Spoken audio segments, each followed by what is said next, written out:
大胆！你竟然敢说华为在控货 How dare you? You're actually saying Huawei is controlling the supply? I came across 2 posts online today. They claim Huawei is limiting stock, and the rumors seem so detailed and convincing. I don't know if I should believe it, so I'm asking everyone. Does the Mate 70 have a supply shortage? There's a rumor going around that the 9020 chip is being used in a lot of models. Because of this, with so many devices relying on it, there's not enough to go around. That's why the 9020 chips are being produced and shipped simultaneously, leading to the current shortage. 各位老板啊，那华为 Mate 70 Pro 啊是真没货啊。 Listen up, everyone. The Huawei Mate 70 Pro is really out of stock.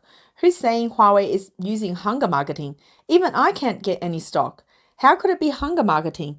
It's really out of stock. The production capacity for the Mate 70 Pro is indeed insufficient, and they haven't been able to produce enough. On November 26, 2024, Huawei officially launched its highly anticipated Mate 70 smartphone series. However, many stores and distributors reported severe stock shortages. State media explained the situation as hunger marketing, claiming the phones were simply too popular and demand had outpaced supply. This created a strange scenario.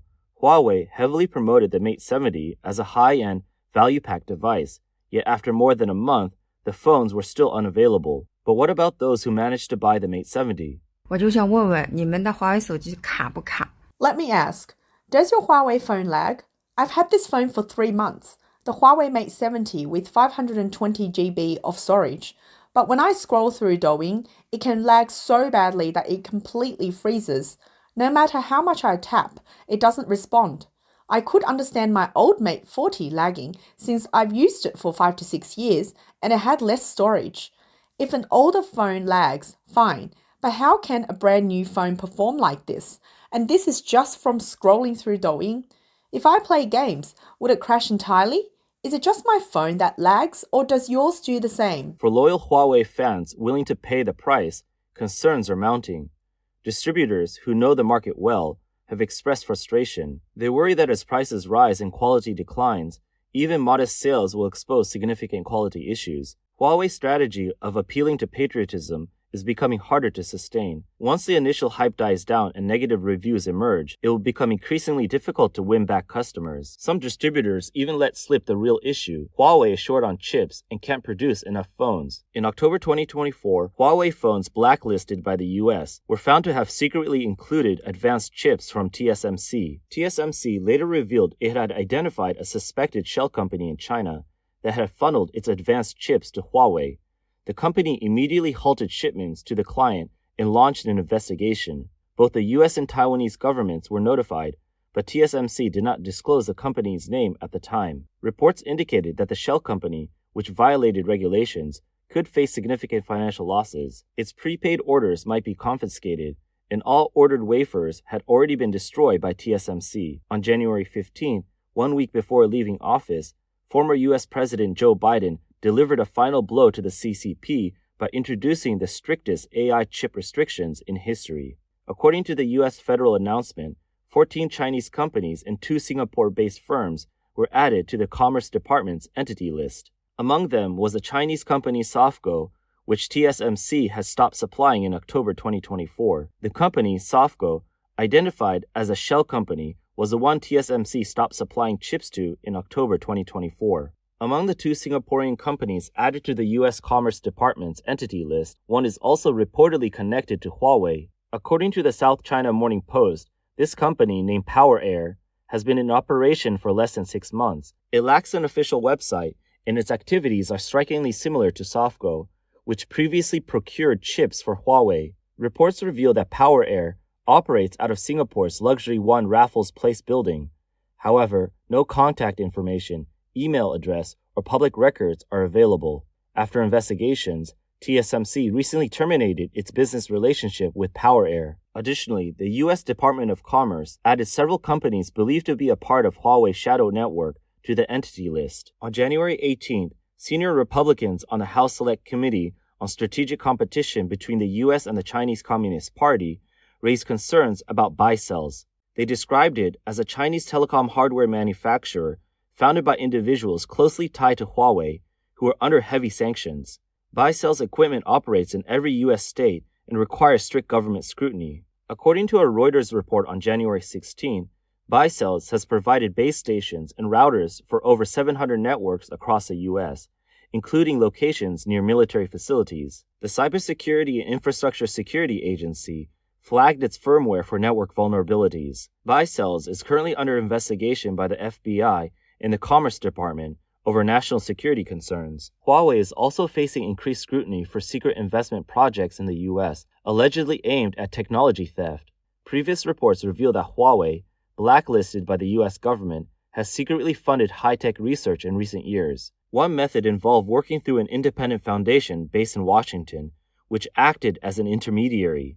Since 2022, the foundation has hosted optics competitions with prize pools worth millions of dollars. These competitions attracted top American researchers and hundreds of proposals from scientists worldwide. By sponsoring these events through a proxy, Huawei bypassed restrictions that prevent researchers at top U.S. universities from collaborating with the company. Co-director Sun Yun of the East Asia Program and China Program at the Stimson Center commented on the new AI chip export restrictions issued by the Biden administration. She explained that the regulations aim to curb the re-export of goods to China, particularly through trade partners with significant ties to Beijing. Sun Yun analyzed that in recent years, the U.S. has implemented export controls on advanced semiconductor chips to China. However, production of these chips by U.S. companies has not decreased, and supply remains sufficient. Many chips have entered the Chinese market through third countries or intermediaries, often via Hong Kong. Under the latest U.S. chip export restrictions,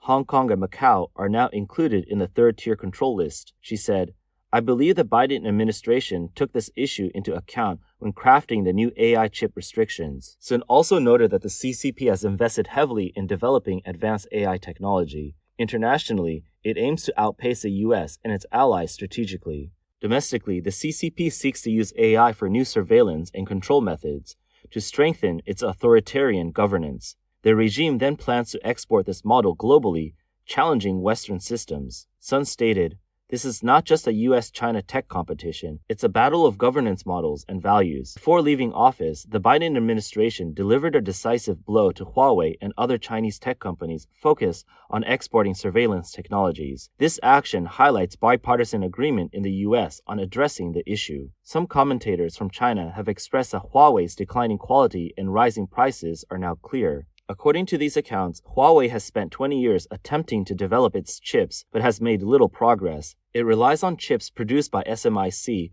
which, due to bans on EUV lithograph machines, can only use imported DUV machines to produce AI chips like the Ascend 910C using double exposure techniques. However, the yield rate is just 20%, meaning 4 out of every 5 chips are defective. Unable to meet demand, Huawei has long relied on chips procured through shell companies to support its product upgrades. Now that 2 such intermediaries have been completely cut off, SMIC's supply quality, production capacity, and cost cannot meet requirements, resulting in severe shortages of Huawei phones. Unlike China's electric vehicle industry, which benefits from massive government subsidies to flood the market with low-quality cars, the smartphone industry cannot function this way. Even with unlimited funding, the Chinese government currently cannot produce the advanced AI chips essential for smartphones. Amid these challenges, Huawei made headlines with an unusual announcement. The company revealed that its smartwatch, priced at 3,000 yuan, is now classified as medical equipment and can be purchased using medical insurance. A promotional poster for Huawei's Watch D2 smartwatch, claiming it supports medical insurance payments, has recently sparked widespread discussion online in China. Many users have shared their experiences of purchasing the smartwatch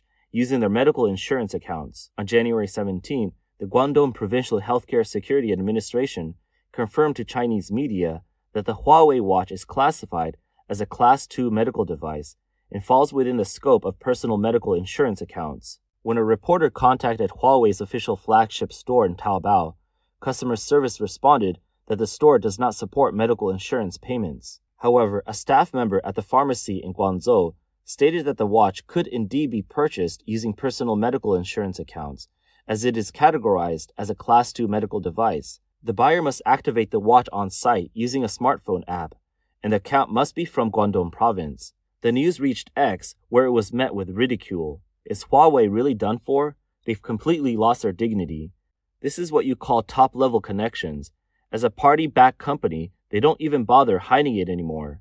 In China, some voice their frustration. This is insane. Medicines purchased through bulk procurement are getting cheaper and worse, but a 3,000 yuan smartwatch is now classified as medical equipment? Original medicines are excluded from insurance while they make money off useless watches and fake drugs. They're removing effective medications from the system and adding garbage instead. One netizen sarcastically noted, "This Huawei watch can even measure your heartbeat.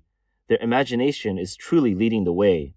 A viral video showed an expert using the Huawei smartwatch to measure the heart rate of a potato and a desk. The watch reportedly provided readings similar to a human's, exposing what many call fraudulent claims by Huawei. Some commentators suggested Huawei has mastered two world-leading technologies, deception and theft. They speculated that the company's reliance on already strained social insurance funds signals a serious financial crisis. One user remarked, "The habitual thief Huawei is likely heading for a massive collapse." However, others cautioned against underestimating the CCP's ambitions. They noted that Huawei remains a key tool for the regime to infiltrate and influence other nations. One major variable they pointed out is South Korea. While South Korea's semiconductor manufacturing capabilities do not match TSMC's, its technology is still highly valuable and urgently needed by the CCP. In May 2024, South Korean police revealed that a former Chinese employee at SK Hynix was accused of leaking core technology related to reducing chip defect rates to Huawei. The individual, referred to as A, was arrested and is currently on trial.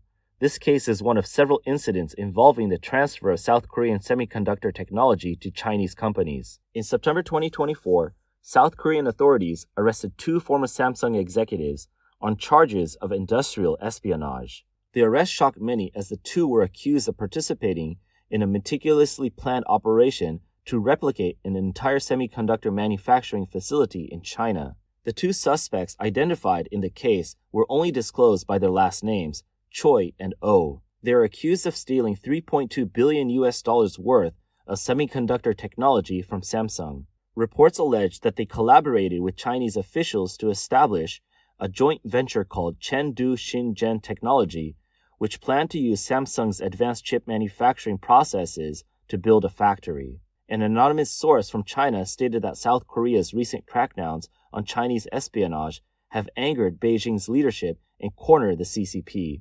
With Huawei crippled by U.S. sanctions and cut off from TSMC supplies, the CCP sees stealing technology from South Korea as its last chance.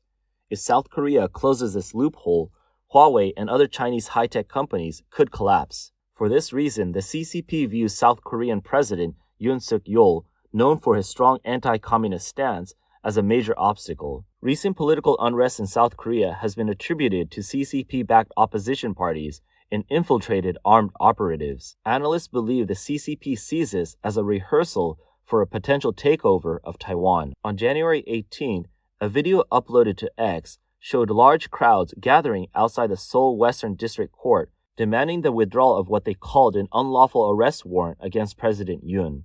At the protest, South Korean citizens reportedly noticed police officers without name tags who did not speak Korean and displayed aggressive behavior.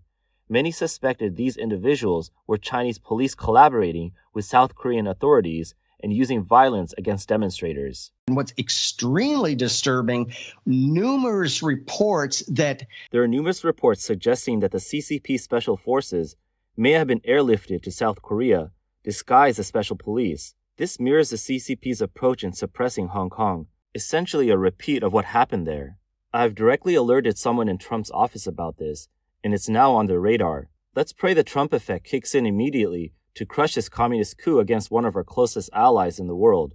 The CCP is trying to destabilize South Korea because they don't want a strong Korea next door.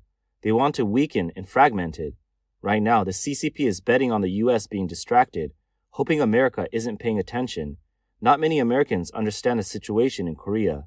But this ties directly into a key part of the global semiconductor supply chain. If the CCP takes over South Korea, it could destroy a vital segment of the world's chip supply chain. Yoon delivered a public speech outside the presidential residence in Seoul. Yoon stated he did not accept the Public Prosecution Office's investigation, but assured citizens that he would never allow harm to come to the people. He then instructed his security team to stand down and voluntarily appeared at the public prosecution office for questioning. Yoon previously hinted that, quote, election manipulation involves coordinated efforts by international political forces. The turmoil in South Korea and the potential crisis in Taiwan are deeply tied to the ongoing US-China battle over AI chips. Huawei, a cornerstone of CCP technology ambitions, has been hit the hardest. After previously claiming it would pivot to pig farming in response to sanctions, Huawei has now transformed into a medical equipment provider under the new US administration. Regardless of its many pivots, Huawei's fate has likely been sealed.